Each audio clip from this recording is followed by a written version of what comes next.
uma ação judicial sobre o uso capião e a parte ingressar com um pedido administrativo. Não há qualquer conflito no que se refere a isso, tá? Desde que não haja coisa julgada. Tá? Uma vez que haja uma coisa julgada no âmbito judicial, isso sim impede qualquer eventual tramitação da uso capião administrativa. Mas o fato de um mero processo administrativo, um mero processo judicial de uso capião estar tramitando, isso não impede que a uso capião extrajudicial seja reconhecida e registrada. Tá? Nós temos também como característica a dispensa da homologação judicial, ou seja, todo o procedimento ele corre. Existe uma controvérsia se o Ministério Público deveria ou não se manifestar. Parte da doutrina entende que o Ministério Público deveria se manifestar, mas o fato é que o artigo 216A não se refere ao Ministério Público. Tá? Eu tenho por mim que aqueles casos em que a uso capião extrajudicial ou administrativa tende, não é, a legalizar loteamentos irregulares, ou seja, aquelas determinadas situações em que pode estar havendo um déficit ambiental, eu entendo que o Ministério Público deve ser ouvido. Tá? Nesses casos, eu tenho enviado esses autos ao Ministério Público lá da comarca de Gaspar. Mas é um posicionamento pessoal. Tá? Existem aqueles que entendem que o Ministério Público deve se manifestar em todas as usucapiões administrativas ou judiciais, e aqueles que entendem que o Ministério Público não deve, na realidade, emitir qualquer parecer, uma vez que o artigo 216A não faz referência ao Ministério Público. Tá? Nós temos também, como característica, a ausência de litígio, né, na usucapião administrativa ou extrajudicial. Ou seja, os registros da usucapião extrajudicial só é feito, né, desde que todos os confrontantes concordem e todos aqueles titulares de eventuais direitos reais sobre aquela área usucapida também concordem. Tá? Expressa ou tacitamente, como a gente vai verificar. Também não pode haver interesse de incapaz envolvido, isso inviabiliza a via administrativa. Tá? E também como característica que a usucapião extrajudicial ela pode servir também como um dos instrumentos da regularização fundiária. Não é? Tá? Além disso, por ser um procedimento administrativo, não gera coisa julgada. Assim, uma usucapião extrajudicial ela pode ser tranquilamente revertida, né, no Poder Judiciário. Tá? Aquele que perdeu a propriedade, vamos dizer assim, pela inércia, numa usucapião extrajudicial, poderá reverter essa decisão judicialmente, tá? Uma vez que a usucapião extrajudicial não faz coisa julgada. O CNJ, ele regulamentou o artigo 216A por meio do provimento 65 de 2017. Ele estabeleceu algumas diretrizes importantes. Uma delas, eu já adianto, não é, e que os senhores devem guardar, é a seguinte: ela cria uma exceção àquela regra básica do tabelionato de notas de que os interessados podem escolher qualquer tabelião do país. Tá? Efetivamente, se formos entabular uma escritura de compra e venda, podemos, não é, escolher aí o tabelião de qualquer ponto do país, esteja o imóvel localizado em qualquer outro ponto do país e as partes residentes em qualquer outro ponto do país. Já no que se refere ao usucapião extrajudicial, não. Tá? O CNJ entendeu, com razão a meu ver, não é, que a usucapião extrajudicial deve tramitar naquela comarca, no que se refere ao serviço extrajudicial, não é? Naquela comarca onde está localizado o registro de imóveis. Tá? Ou seja, em princípio, é necessário uma ata notarial obrigatória, não é?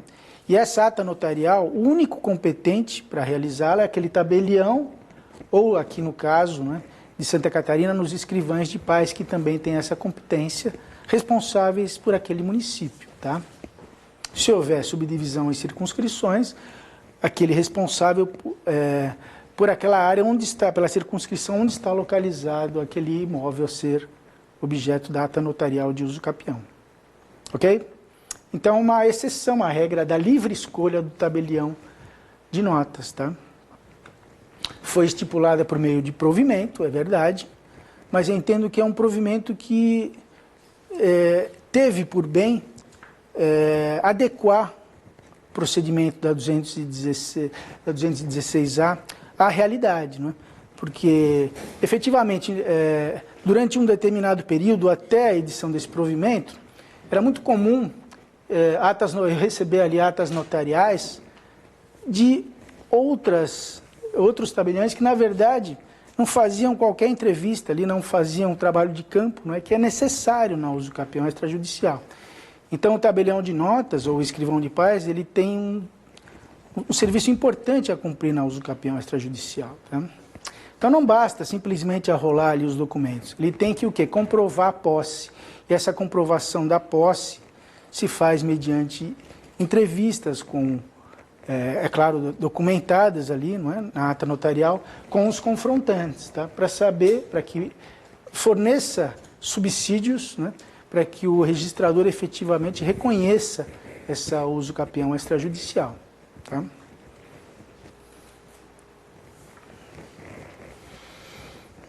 O provimento 65 também tem um dispositivo importante, que é o seguinte: no artigo 13, parágrafo 2º, ele diz que, em resumo, a ata notarial e o procedimento de uso capião extrajudicial, ele não pode ser utilizado para quê?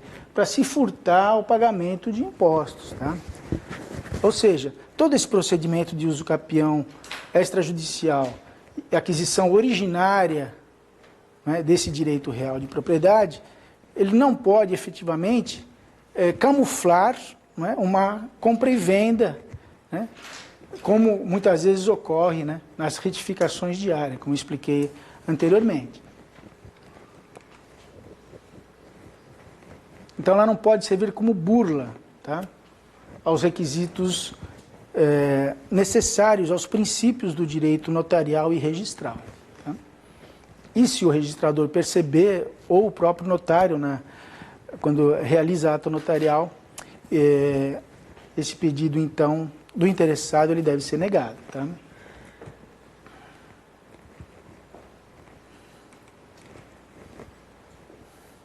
A questão do Ministério Público, tá?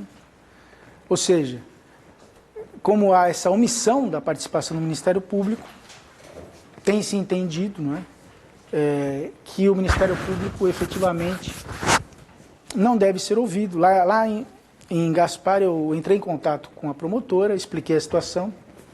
Ela disse que não quer receber nenhum processo de uso capião administrativo lá, então eu posso ficar tranquilo em relação a isso.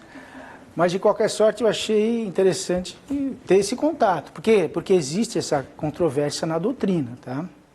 Então, eu recomendo aos senhores que façam os mesmos quando assumirem as suas respectivas serventias de registro imobiliário. Tá?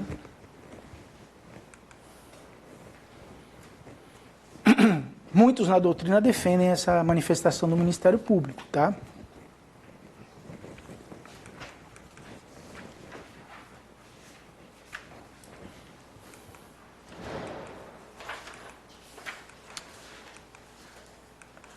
Na verdade, todos os direitos reais, e não só o direito de propriedade, eles podem ser objetos de uso capião.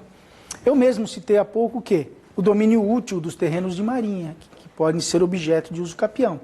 Da mesma forma, o direito de superfície, o usufruto, o uso, o domínio direto, eles podem ser objetos, são usucapíveis. Tá? Uma outra observação importante. Nós sabemos que é perfeitamente possível a uso capião de bens móveis. Tá? Entretanto, a uso capião extrajudicial de bens móveis ela é vedada. Por quê? Porque toda a conformação do Instituto, tá, e a própria inserção desse Instituto na Lei de Registros Públicos indicam que a uso capião extrajudicial é exclusiva a bens imóveis. Tá? não é possível o reconhecimento de uso capião de bens móveis no âmbito extrajudicial. Tudo bem?